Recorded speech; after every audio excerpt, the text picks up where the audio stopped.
I've spent 18 years in the Swedish mental health sector. You'd think that nearly 2 decades of dealing with clinical psychosis would make me bulletproof to manipulation. But experience can be a trap.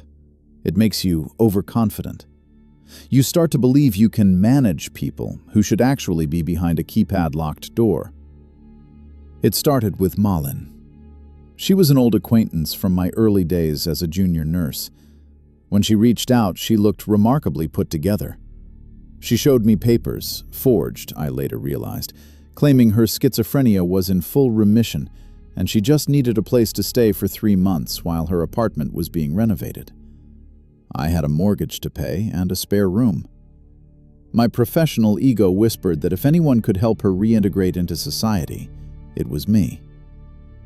The first month was uneventful, but then the blurring began. It started with small, eerie coincidences. I'd come home to find Malin sitting in my favorite chair, wearing an identical gray sweater to the one I was wearing. She hadn't stolen mine. She had gone out and bought the exact same brand and size. Then she started mimicking my speech patterns. I have a specific way of ending my sentences when I'm tired, a slight downward inflection. Malin started doing it too. It felt as if she wasn't just living in my house, she was rehearsing to be me. The atmosphere in the house shifted from quiet to predatory. My cat, Sigge, who usually sleeps on the foot of my bed, began hiding in the basement for days. One night, I caught Malin staring at him with a flat, glassy expression. When I checked his water bowl, it had a faint chemical smell. I recognized it instantly. A heavy sedative from my own medical kit. Malin had picked the lock on my cabinet. When I confronted her, she didn't blink. "He was too loud," she said, her voice a perfect carbon copy of my own professional tone. "I was just regulating his environment. You taught me that, remember?" That was the moment I realized I wasn't living with a friend. I was being studied by a predator who used my own knowledge as a weapon. I began to find markers hidden around the house. Sharpened pieces of scrap metal tucked behind the bathroom mirror, or shards of glass taped under the dining table. In her mind, these were anchors to keep her in this reality. But to me, they were weapons waiting for a moment of contact.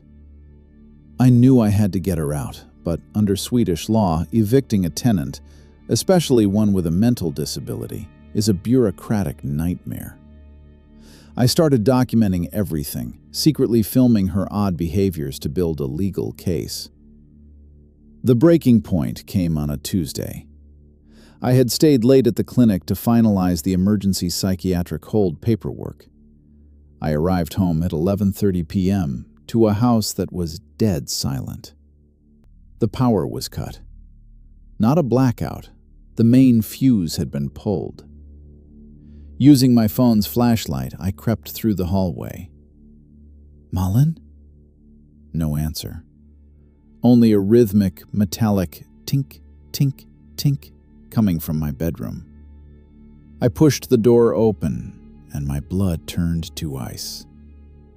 Malin wasn't in the room, but my bed was a crime scene of identity.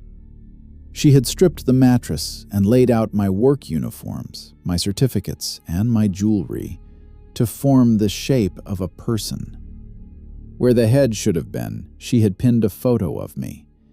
The eyes were gone, neatly cut out with the scalpels she'd stolen from my bag. A shadow shifted behind the door. Malin stepped out. She was wearing my spare work badge and holding my heavy glass Years of Service award like a club. "The transition is almost done," she whispered. Her voice was no longer just similar. It was indistinguishable from mine. "I know your schedule. I know your patients' names. I know how you like your coffee bitter. If you disappear tonight, who would notice? People would just see you going to work tomorrow. A slightly quieter version of you." Her logic was perfect, based on the terrifying premise that a person is just a collection of habits and credentials. I didn't panic. Panic triggers violence in a manic mind. I lowered my flashlight, keeping the beam away from her face to avoid escalating her fight reflex. I used my ward voice, the one I use to de-escalate violent patients. "Malin," I said, my voice steady. "The transition isn't complete. You forgot the digital key encryption for the morning meds. If you show up without the updated code, the hospital security will lock you in the intake room immediately." That tiny professional lie, a technicality, stalled her. Her brain, obsessed with the perfect replacement, couldn't handle a flaw in the plan. Her grip on the glass award faltered. "The code?" she muttered, her eyes darting. "It's in the car," I said, stepping back slowly. "I forgot to bring the logbook in. We need it, or they'll catch you." She followed me out of the house, her mind looping over the imagined code. The moment we hit the driveway, I saw my neighbor's porch light on. I didn't look back. I ran. I screamed for him to call the police while I scrambled into my car and locked the doors. Malin just stood on the porch, draped in my sweater, watching me with a look of profound, silent disappointment, like a teacher watching a student fail a test. The police later found a journal under her pillow. It contained 60 days of meticulous notes. She had recorded the exact time I brushed my teeth, the way I sighed when I sat down, and even the names of my distant relatives. She hadn't been planning to kill me out of rage. She had been preparing to absorb my life. Malin is back in a high-security ward now. I sold the house and moved to a different city. People ask if I'm still a nurse. I am. But I've learned the most important lesson of my career. You can study a fire for 20 years. You can know every chemical reaction that feeds it. But that doesn't mean you should ever let it sleep in your bed.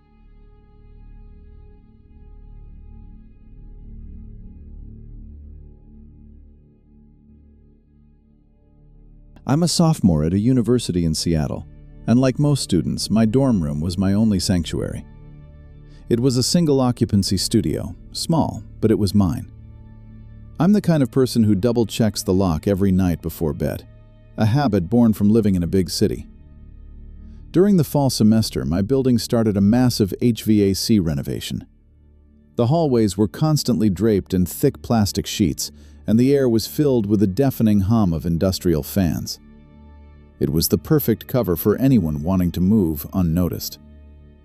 The first sign that something was wrong wasn't a shadow or a sound. It was the smell. A faint, lingering scent of damp wool and stale cigarettes. I don't smoke. I tried to convince myself it was just the construction dust, or a worker passing by the door, but then things started to shift. I'd come back from a long day at the library and find my toothbrush slightly damp, or my phone charger plugged into a different outlet. At first, I thought I was just losing my mind from the stress of midterms. But then I found a long, coarse, dark hair on my pillow. It wasn't mine. That was the moment the denial ended. I knew someone had been in my room, but there was no sign of a break-in. My door was always locked. I didn't go to the RAs or security yet. I knew they'd just tell me I was being paranoid. I needed to see it for myself. I set up a simple trap. I left my laptop open on my desk with the webcam set to record whenever it detected motion, hidden behind a stack of thick textbooks. I stayed out for 4 hours. When I came back, the room felt different, heavier. I didn't even take off my coat. I went straight to the laptop and hit play. The video started at 2:14 p.m. For several minutes, the screen showed nothing but my empty bed. Then, a faint scraping sound came from above. The camera caught the vent cover on the ceiling slowly sliding to the side. It didn't fall. It was moved with agonizing care. A hand emerged, followed by a man. He was wearing a dirty, high-visibility vest and a hard hat, the standard uniform of the crew outside. He didn't just drop down. He lowered himself with the ease of someone who had done this dozens of times. My stomach turned as I watched what happened next. He didn't look for money or electronics. He walked over to my bed, sat down, and took a long, deep breath of my pillow, closing his eyes. He opened my fridge, took a bite out of an apple, and put it back. He spent nearly an hour just occupying my life. He ran his fingers over my clothes in the closet and even flipped through my personal journal, smiling at things I'd written. At one point, he looked directly toward my desk. He didn't see the camera, but he winked, as if sharing a private joke with the room. At 3 p.m., a door slammed in the hallway. He didn't panic. He calmly pushed my desk chair under the vent, climbed back up, and slid the cover perfectly into place. The realization hit me like a physical blow. He was still there, right now, above the thin ceiling tiles. I didn't scream. I knew if I made a sound, he could be down in seconds. My heart was hammering so hard, I thought he could hear it through the ceiling. I picked up my phone and walked toward the door, trying to keep my voice from shaking. "Hey, Mom," I said into the dead phone, loud enough for the ceiling to hear. "I'm just grabbing my bag. I'll meet you and the police officer in the lobby in 2 minutes. He's already waiting for us, right?" I slipped out, locked the door, and didn't stop running until I reached the crowded student union. The police found a nest in the crawlspace between the floors. He had a sleeping bag, a collection of my missing socks, and dozens of photos of other girls in the building that he had taken through the vents. He wasn't a worker. He had stolen the vest and hat to blend in. He had been living in the ceiling for weeks, moving between rooms like a ghost. I moved out the next morning. I couldn't spend another second in that building. Even now, years later, I won't live anywhere that has ceiling vents. I cover every sensor and every small hole with tape. People think I'm obsessive, but they didn't see that video. They don't know what it feels like to realize that while you were sleeping, someone was watching you from the one place you never thought to check.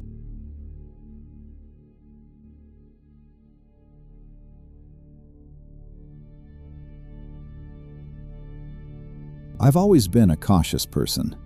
When I posted an ad for a roommate for my Denver apartment, I did everything right. I met Daniel Miller twice, checked his ID, and even looked at a copy of a credit report he provided. He was soft-spoken, worked in tech, and seemed like the perfect professional tenant. Looking back, the biggest red flag was how perfectly he fit the mold. He was exactly who I wanted him to be. Daniel moved in with 3 suitcases and a laptop. For the first few weeks, he was a ghost. But slowly, I started noticing small, frustrating glitches with my smart home system. My smart locks would jam at odd hours, and the security camera in the living room would frequently go offline for 10-minute intervals. Daniel always had a technical explanation, firmware bugs or signal interference. Being a tech worker himself, his explanations sounded reasonable. The real unease set in when I noticed the substitutions. I'd find my favorite brand of coffee replaced with a different one, or my mail opened and resealed with surgical precision. It felt like someone was slowly redecorating my life while I was at work. The turning point was a mistake in his mail. A bank statement arrived for a man named Marcus Thorne. Out of curiosity, I searched the name. Marcus Thorne was a freelance developer who had died in a hiking accident 2 years ago. I found his obituary photo, and my heart stopped. He looked nothing like my roommate, but their professional backgrounds were identical. I realized then that Daniel wasn't just a name, it was a shell. My roommate was a life slider, someone who inhabits the identities of the deceased to stay off the grid. One afternoon, while Daniel was out, I used my emergency key to enter his room. I expected to find tools or weapons. Instead, the room was chillingly empty. No personal photos, no laundry in the hamper, just his laptop, which he had left logged into my home network. I'm not a hacker, but I know my way around a router log. He hadn't been working for a tech company. He had been monitoring my phone's traffic. On his desktop, I found folders labeled with my name. Inside were recordings of my phone calls, scans of my passport from my desk drawer, and a video of me sleeping taken from the vent above my bed. The most terrifying part wasn't the data. It was a voice file.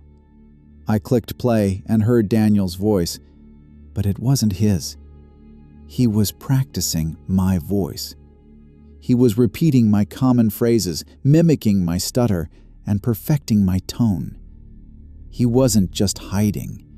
He was preparing to step into my life. A familiar click-whir sound came from the front door. The smart lock. He was home early. I didn't have time to make it to the hallway.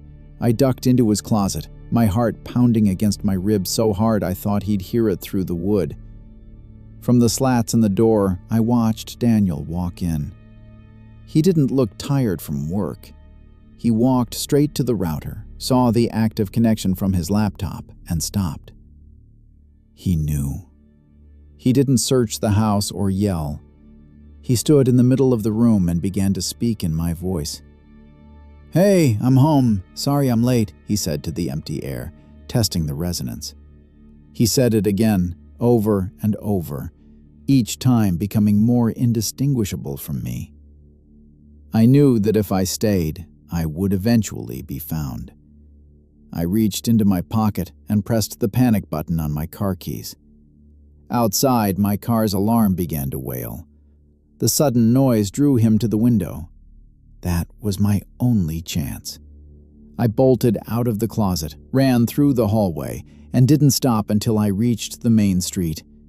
I didn't even look back at the apartment. The police arrived 30 minutes later, but the room was already wiped clean. No laptop, no suitcases, no Daniel. The only thing they found was a printed copy of my own birth certificate on the kitchen counter. Across the top, in a handwriting that looked exactly like mine, he had written, "Almost ready." I moved out that same night and left most of my belongings behind.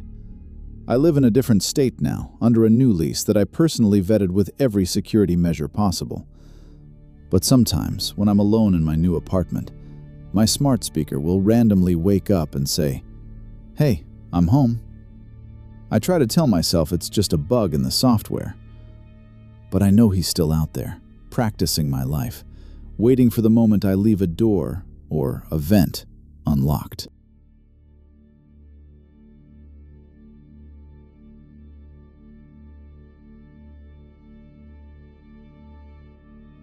I've always lived by a strict rule. Your home is the one place where the world can't get to you. My roommate Leo and I rented an old Victorian-style house on the outskirts of Portland. It was charming, but like all old houses, it had its quirks. Creaky floorboards, drafty windows, and a sprawling, unfinished attic space that we never used. For the first 6 months, life was normal. But then, the house started breathing differently. It began with the kitchen. I'd wake up and find a single cabinet door standing open. Not wide, just a crack. I'd blame Leo, and he'd blame me. We laughed it off as a ghost story until the adjustments became more personal. I'm a light sleeper. In the dead of night, I started hearing a rhythmic thump drag directly above my bed. It wasn't the frantic scurrying of a rat or the settling of wood. It had weight. It had a gait. What made it truly unsettling was the logic of the sounds. They only occurred between 3 a.m. and 4 a.m., the window when I was usually in my deepest sleep. I started feeling a strange draft in the hallway, a sudden drop in temperature that didn't match the thermostat. One morning, I noticed a smudge of dark, oily residue on the edge of the ceiling's access hatch in the hallway. It looked like a fingerprint. I didn't tell Leo right away. I didn't want to sound crazy. Instead, I downloaded a sleep talk recorder app. I left my phone on the nightstand, active, for 3 nights. The first 2 nights were silent. On the 3rd night, I caught it. At 3:12 a.m., there was the sound of the attic hatch sliding open. Not the loud bang of a heavy door, but a slow, lubricated glide. Then, the sound of breathing. It wasn't mine. It was heavy, wet, and labored. In the recording, I could hear someone descending a ladder, walking across my carpeted floor, and standing by my bed for exactly 7 minutes. The sound of a metallic click, like a camera shutter, chilled me to my core. I didn't wait for the next night. I showed the recording to Leo. The look of pure, primal fear in his eyes confirmed I wasn't imagining things. We decided to investigate together before calling the police, thinking it might just be a squatter we could scare off. We grabbed 2 heavy flashlights and a baseball bat. Leo held the ladder while I pushed the hatch open. The air that poured out of the attic was stagnant and smelled of unwashed skin and old copper. As I swept my light across the rafters, I didn't find a monster. I found a home. In the far corner, tucked behind a pile of insulation, was a makeshift living space. There was a thin sleeping bag, a collection of empty water bottles from our own recycling bin, and a stack of Polaroids. My heart stopped when I saw the photos. They were all of us. Leo eating breakfast, me sleeping, Leo watching TV. He had been living above us for at least 2 months, coming down while we slept to collect his life from ours. But the most terrifying part was the entry point. He hadn't broken a window or picked a lock. He had found a way to bridge the gap between the neighboring abandoned house and our attic through a shared crawl space. He had been watching us from the vents, learning our schedules, and timing his movements to the rhythm of our breathing. We heard a sudden rustle in the shadows. A man, gaunt and wild-eyed, scrambled toward the far end of the attic. He didn't attack us. He fled into the dark recesses of the crawl space like an animal retreating into its burrow. The police arrived within 10 minutes. They found the man 2 blocks away, hiding in the basement of the abandoned house next door. He was a local transient with a history of frogging, the act of living in someone's home without their knowledge. He told the officers that he didn't want to hurt us, he just liked the feeling of having a family. We moved out that week. The landlord tried to fix the crawl space, but the damage was done. Every time I hear a house settle now, or a floorboard creak, I don't think about ghosts. I think about the weight of a human body moving above me. I think about the wet sound of that breathing in the recording. Logic tells us that our walls protect us, but sometimes the walls are just the skin that covers the parasite living inside. I still check the ceiling hatches of every place I visit. I still leave a piece of tape on the attic door to see if it's been moved. Because I know now that the scariest thing isn't what's hiding under your bed. It's what's watching you from the one place you never think to look up at.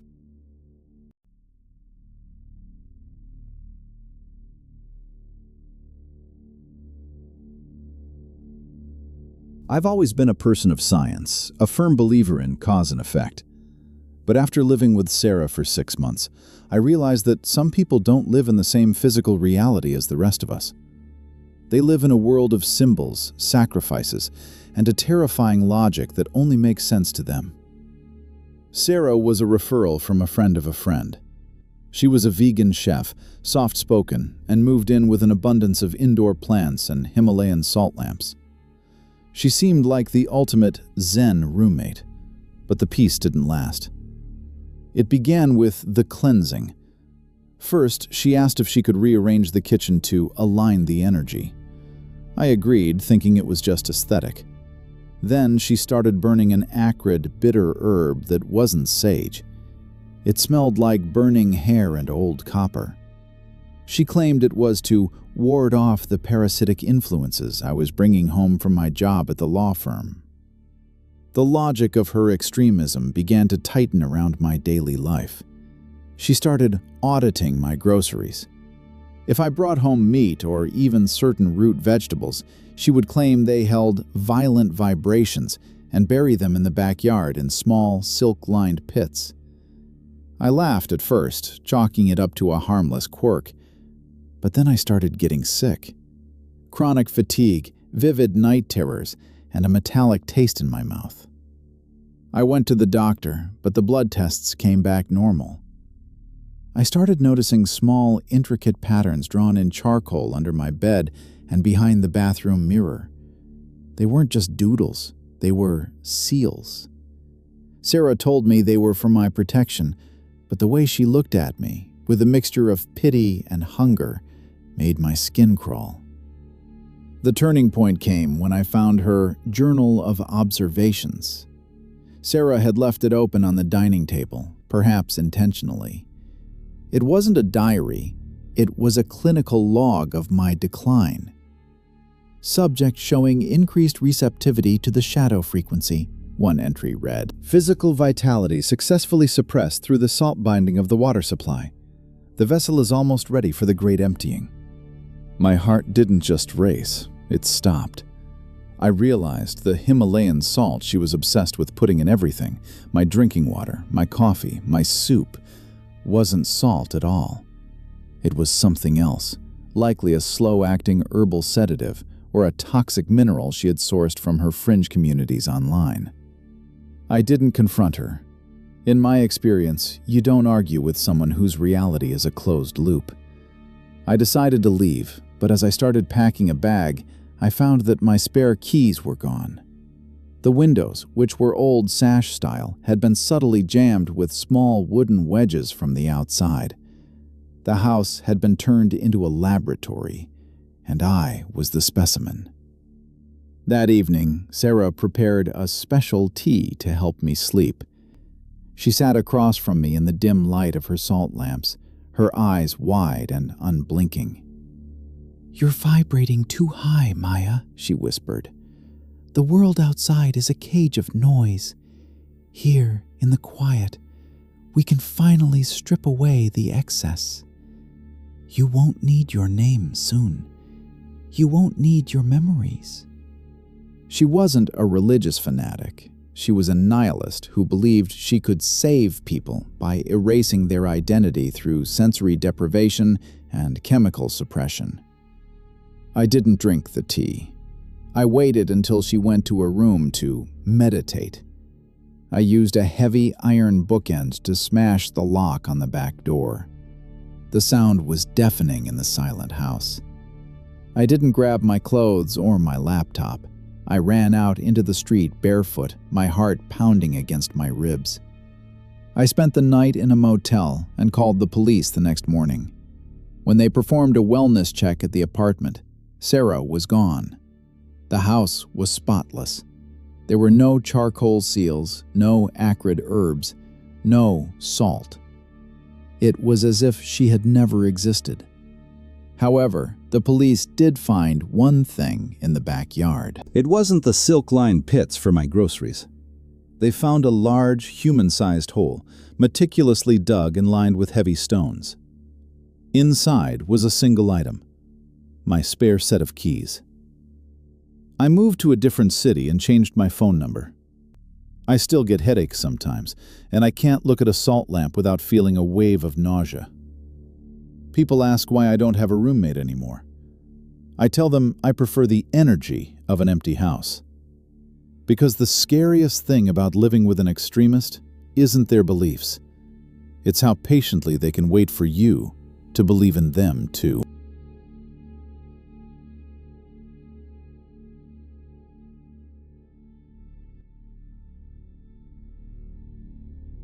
I've always been a bit obsessive about home security. Living in a ground-floor apartment in a quiet suburb of Chicago meant that the world felt close, sometimes too close. My roommate, Chloe, used to call me paranoid because I had a habit of checking the window latches every time a car idled too long outside. But intuition isn't paranoia. It's an early warning system. The trouble started in October. We had a motion sensor light in the small alleyway leading to our back entrance. For 3 nights in a row, I noticed the light would trigger at exactly 2:15 a.m., stay on for its full cycle, and then go dark. When I looked through the blinds, the alley was empty. I assumed it was a stray cat until I noticed the light bulb was flickering. When I went out to check it, the bulb had been unscrewed just enough to lose contact, but not enough to fall out. Someone was manually disabling our only line of sight. The real unease set in when I found the hair trap. I had read about this online, placing a single, nearly invisible strand of hair across the window frame with a tiny bit of saliva. If the hair is gone or moved, you know the window was opened. For 3 days, the hair stayed. On the 4th, it was gone. But the window was still locked from the inside. That was the logic that broke me. How could the hair be gone if the lock was engaged? I didn't tell Chloe. She's a heavy sleeper, the kind of person who could sleep through a freight train. Instead, I bought a cheap motion-activated camera and hid it inside a hollowed-out book on my nightstand, pointing directly at the bedroom window.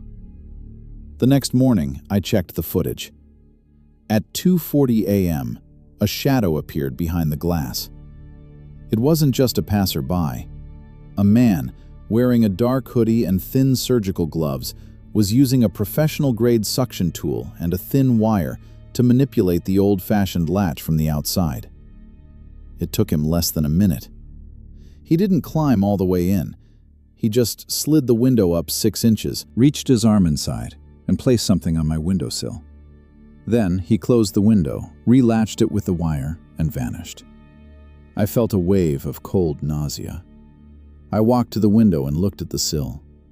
Sitting there was a small silver earring, one I had lost 3 weeks ago. He hadn't been trying to break in to steal. He had been inside before, taken something, and was now returning it as a sick game of cat and mouse. My heart was a frantic drum in my chest. I realized then that the locks didn't matter. He had a way in that I hadn't figured out yet. I searched the apartment like a madwoman. In the bathroom, behind the vent cover, I found it. A small, hidden camera lens looking directly at the shower. It wasn't wireless. The wire led back through the wall into the crawl space shared by the unit next door. Our neighbor was a quiet, middle-aged man who worked as a locksmith. The realization hit me like a physical blow. He wasn't just watching from the window. He had been living in the margins of our life for months, using his skills to bypass every defense I thought I had. I didn't confront him. I didn't even pack.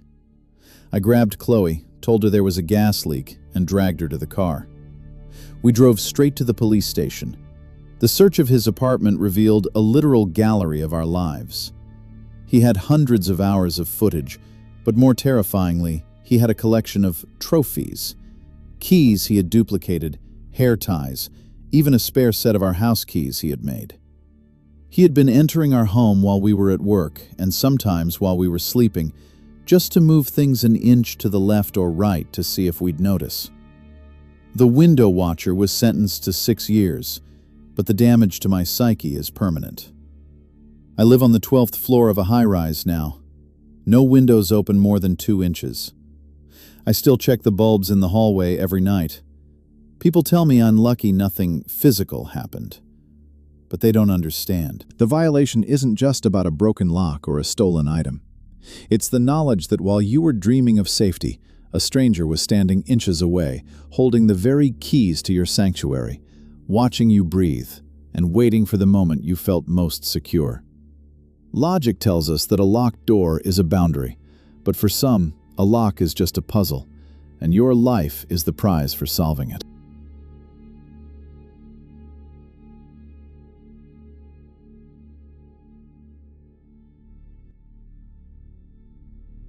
I've always believed that you don't truly know a person until you share a kitchen and a utility bill with them. I met Elias through a university housing portal. He was a graduate student in architecture, soft-spoken, and had an impeccable sense of order. We moved into a modest apartment in Philadelphia, and for the first 3 months he was the ghost of a roommate, quiet, clean, and distant. But order, when taken to an extreme, becomes a form of violence. It started with the efficiency audits. Elias began leaving typed notes on my door about the placement of my shoes, the angle of my laptop on the dining table, and the way I folded my towels. At first, I thought it was just a severe case of OCD. I apologized and tried to comply. But his reactions to my failures began to shift from annoyance to a cold, vibrating rage. I remember the first time I felt genuine fear. I had accidentally left a coffee mug on the counter before rushing to work. When I returned, the mug wasn't washed. It was shattered into hundreds of tiny uniform pieces, arranged in a perfect circle on the kitchen floor. Elias was sitting on the sofa, staring at the circle with a terrifyingly blank expression. "The chaos had to be neutralized," he said, his voice as flat as a dial tone. The logic of his aggression was systematic. He began borrowing my things, small items at first, like pens or headphones. Then it was my journals and my laptop. When I asked for them back, he would deny ever seeing them, looking me straight in the eye with a gaze so intense it felt like a physical weight. I started finding my personal photos from my room moved to the common areas, but with my face carefully obscured by heavy black ink. I didn't confront him aggressively. I'm a pacifist by nature, and I could sense the volatile pressure building behind his calm exterior. I decided to move out quietly. I started looking for new apartments and keeping my door locked. But Elias knew. He could smell the change in the air. One afternoon, while Elias was supposedly at the library, I decided to do a security sweep of my own room. I found that the hinges on my bedroom door had been subtly loosened from the outside. If pushed hard enough, the door wouldn't just open, it would collapse. In my panic, I did something I'm not proud of. I entered his room. It was like stepping into a cold, sterile laboratory. On his drafting table, there weren't architectural blueprints. There were hand-drawn floor plans of our apartment, marked with sight lines and kill zones. He had calculated exactly where to stand in the hallway to avoid the reflection in the mirror, and exactly which floorboards creaked so he could move silently. But the most chilling discovery was under his mattress. He wasn't collecting kitchen knives. He had a collection of heavy-duty industrial box cutters, dozens of them, still in their packaging, along with a sharpening stone that looked well used. Beside them was a notebook filled with my daily schedule, noted down in 15-minute increments. The last entry, dated for that evening at 11 p.m., simply said, "Total structural correction." My heart didn't just race. It tried to escape my chest. It was 6 p.m. I had 5 hours. I didn't pack a suitcase. I grabbed my passport, my phone, and my car keys. I didn't even put on my shoes until I was in the hallway. Just as I reached the front door, I heard the heavy, rhythmic thud of boots on the stairs outside. Elias was back early. I couldn't go out the front. I ran to the kitchen and climbed out the small window above the sink, the same window he used to complain about being unsymmetrical. I dropped into the alleyway, scraped my knees, and didn't look back. I drove straight to the police station, still in my socks. The police performed a wellness check that night.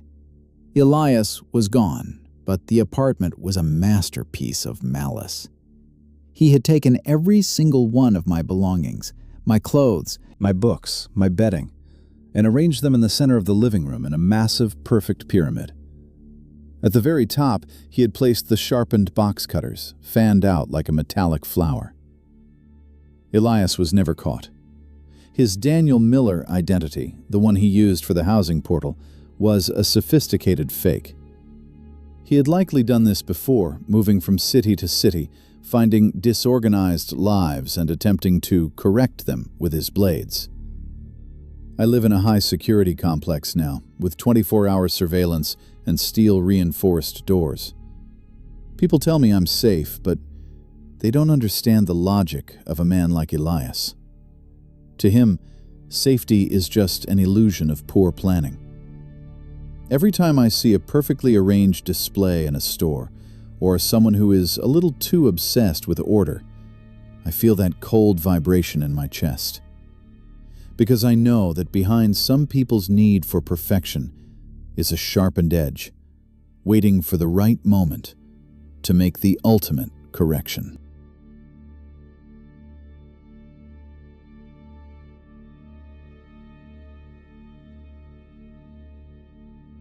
I've always had a hard time saying no.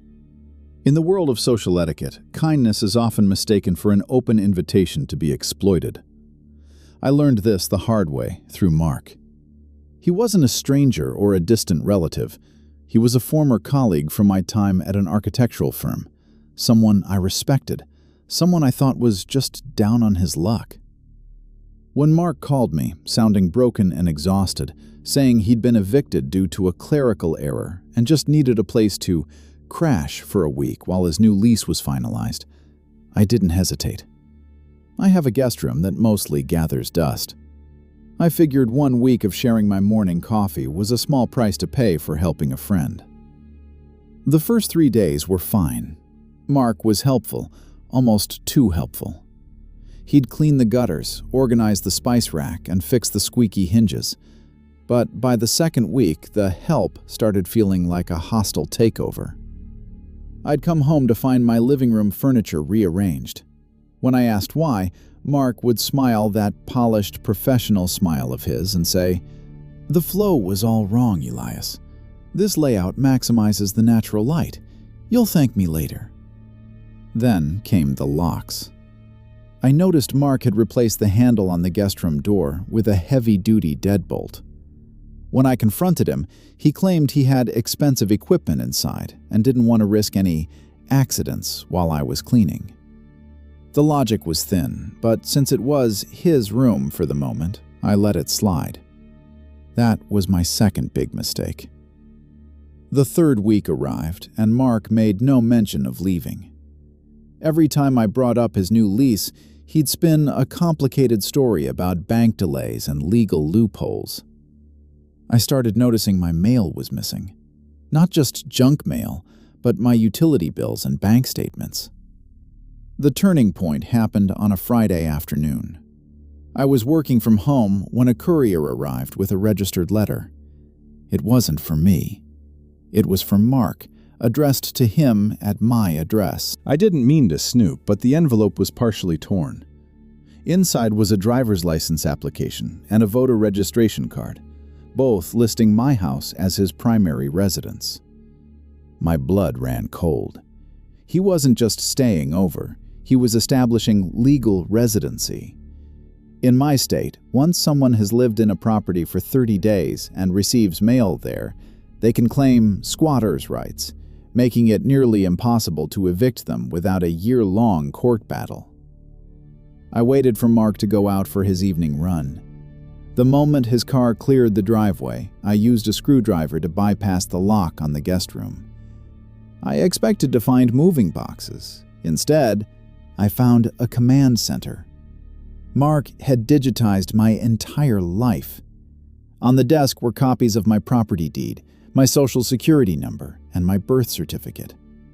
He had been steaming open my mail, scanning my documents, and resealing them. But the most terrifying part was a legal document he had drafted, a long-term care agreement, which stated that I, due to mental instability, had granted him full power of attorney and lifetime residency in exchange for his services as a caretaker. He was planning to gaslight me into a legal guardianship. He was going to steal my house from the inside out. I didn't wait for him to come back. I realized that if I confronted him alone, He'd likely use the mental instability card he'd been preparing. I called a locksmith friend and a cousin who works in private security. Within an hour, we had moved every single one of Mark's belongings, his clothes, his electronics, his files, onto the sidewalk. We changed every lock on the exterior doors and installed a ring camera. When Mark returned at 7 p.m., he didn't scream or get angry. He stood on the sidewalk, looked at his piles of stuff, and then looked directly at the camera.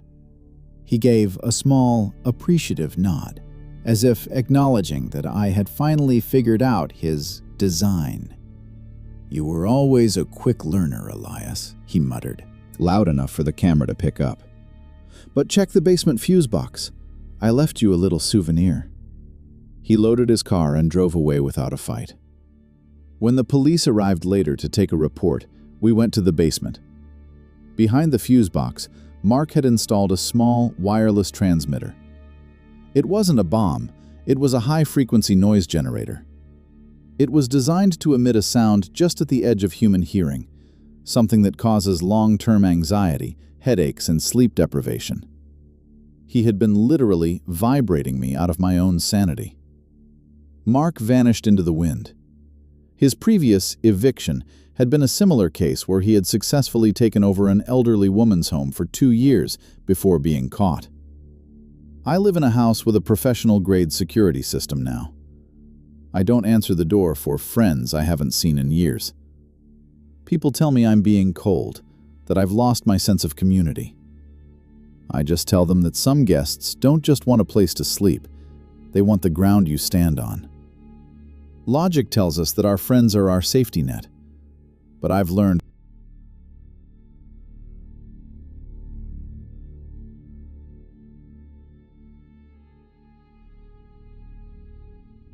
I never liked the basement of our rented house in Ohio.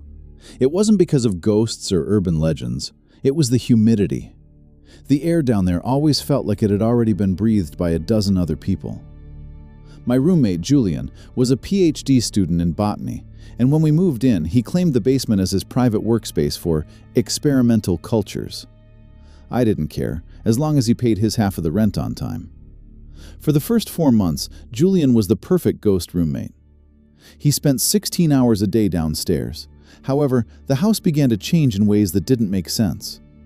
My skin started to itch constantly, and a faint, sweet smell, like rotting peaches mixed with ammonia, began to seep through the floorboards.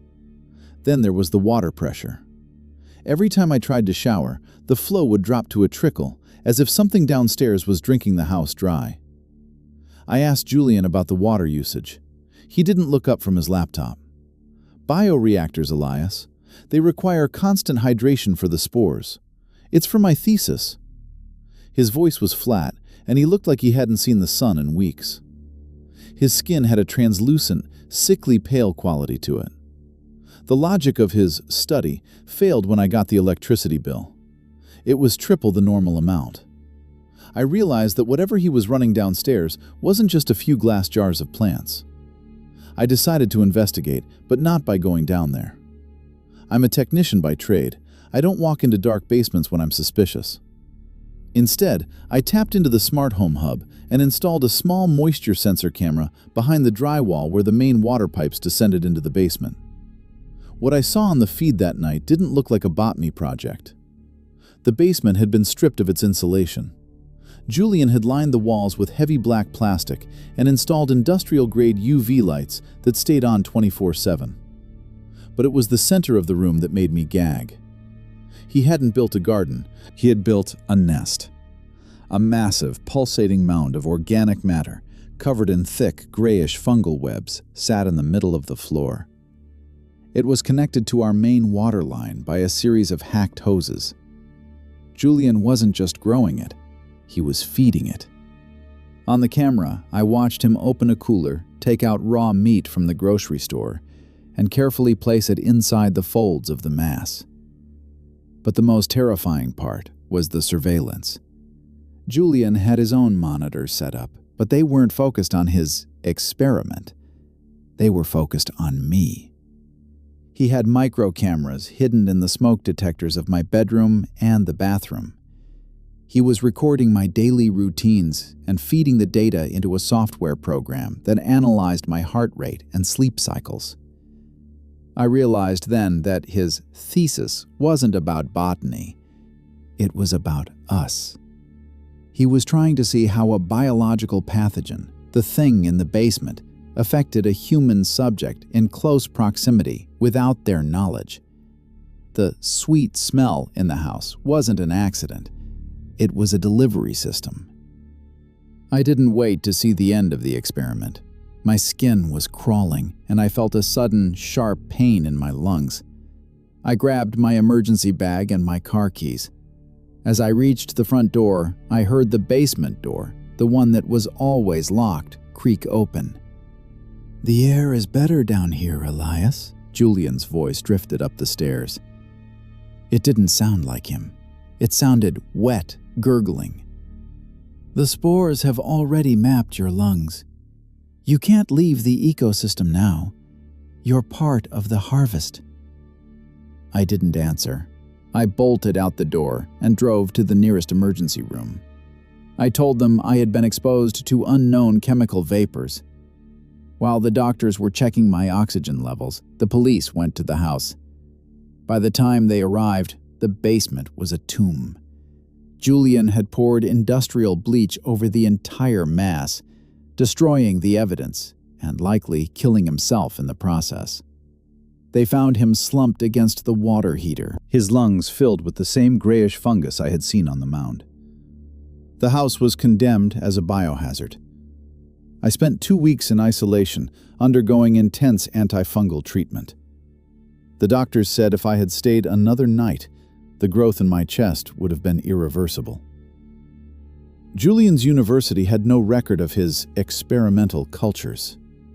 He had been expelled a year prior for ethical violations involving unauthorized biological manipulation. He hadn't been a student. He had been a rogue actor using me as a lab rat. I live in a high-rise now, where the air is filtered through medical-grade HEPA systems. I still wake up in the middle of the night, convinced I can smell rotting peaches. I check the water pressure every single morning. Because I know now that the person you're sharing a roof with might not be interested in sharing the rent. They might be interested in sharing your body with something that was never meant to breathe. Logic tells us that our roommates are just people trying to get by. But sometimes, they are architects of a nightmare, building a world beneath your feet where you are the only thing on the menu.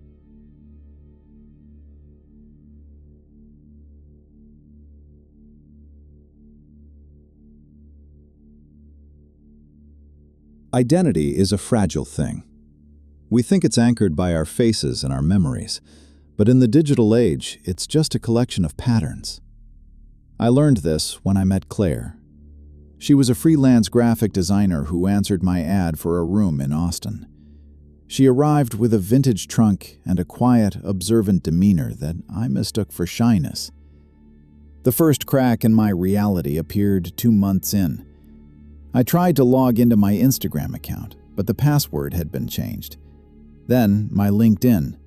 Then my cloud storage. I figured I'd been hacked by a random bot until I saw a post from my account. It was a photo of a coffee shop I frequented, with a caption written exactly in my voice, using my specific slang and even my common typos. But I wasn't the one who posted it. I was sitting right there watching Claire sip her tea across the room. "Everything okay?" she asked, her voice tilting with a familiar upward inflection. My inflection. I brushed it off, but I started watching her back.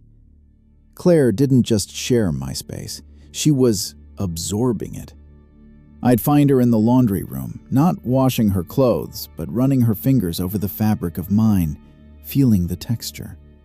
I caught her staring at the family photos in the hallway for hours, her lips moving silently, as if she were memorizing the names of my cousins and the dates of my graduations. The logic of her obsession was surgical. She began taking my calls when I was in the shower. I'd hear her in the hallway, her voice dropping an octave to match mine perfectly. "Oh, hey, Mom. Yeah, I'm just busy. I'll call you back." She wasn't just answering. She was rehearsing. The turning point came on a rainy Friday. My boyfriend, Mark, came over to surprise me. I was in the basement garage fixing a leak. When I came upstairs, I heard laughter from the kitchen. I walked in to find Claire and Mark sharing a bottle of wine. Mark was looking at her with a confused, almost glazed expression. "Babe, you're back?" Mark said, looking at me, then back at Claire. Claire was wearing my favorite silk robe. She had cut her hair to the exact length of mine and dyed it the same shade of chestnut. She sat there, perfectly calm, holding a wine glass the way I do, pinky fingers slightly tucked. "Don't listen to her, Mark," Claire said, her voice a perfect mirror of my own. "She's the cousin I told you about, the one with the episodes." My heart didn't just race. It felt like it was being squeezed by cold hands. She had already seeded the lie. She had been talking to Mark for weeks via my hacked accounts, crafting a narrative where I was the intruder, the unstable relative. I realized then that if I attacked her or screamed, I would only prove her point. I had to out-logic her. I pulled out my phone and tried to show Mark our old messages, but they were gone. Deleted. My phone had been remotely wiped. "Mark," I said, my voice trembling. "Ask us something only I would know. The night in Monterey. What did we see on the beach?" Claire didn't hesitate. "The bioluminescent plankton. We stayed until 4 a.m. and you lost your left sandal." She knew. She had read my private journals. She had scrolled through 5 years of my backed-up messages. She wasn't just stealing my clothes. She was stealing my history. Mark looked back and forth, the confusion turning into genuine terror. He didn't know which one was me. Claire smiled, that small, empathetic smile I used to give him, and reached for his hand. That was the mistake. She reached with her right hand. "I'm left-handed, Claire," I whispered. The silence that followed was heavy. Claire's smile didn't fade. It just became static. She looked at her right hand as if it had betrayed her. Mark pulled away, the spell broken. He realized that while Claire had the data, she didn't have the muscle memory. "Get out," Mark said, his voice low and dangerous. Claire didn't cry or argue. She stood up, took off my robe, and laid it neatly on the chair. She walked to her room, packed her vintage trunk in less than 10 minutes, and walked out the front door. She didn't look back. She didn't even look angry. She looked like a technician who had just failed an experiment and was already thinking about the next one. The police couldn't do much. Daniel Miller, the name she used, didn't exist. There was no physical violence, and the digital theft was hard to trace back to her specifically. "I've changed all my passwords and moved to a new city, but the damage is done.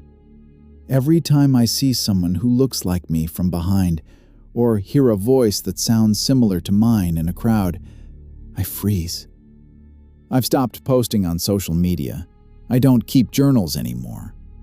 Because I know Claire is still out there. She's probably in a new city right now, sitting in a new kitchen, practicing someone else's laugh and learning the names of their childhood pets. She taught me that our lives are just data points, and if someone is patient enough, they can build a better version of you than you ever were." I still look in the hallway mirror every morning, checking for any changes I didn't make myself. Because the scariest thing about an identity thief isn't that they take your things. It's that they make you feel like a stranger in your own skin.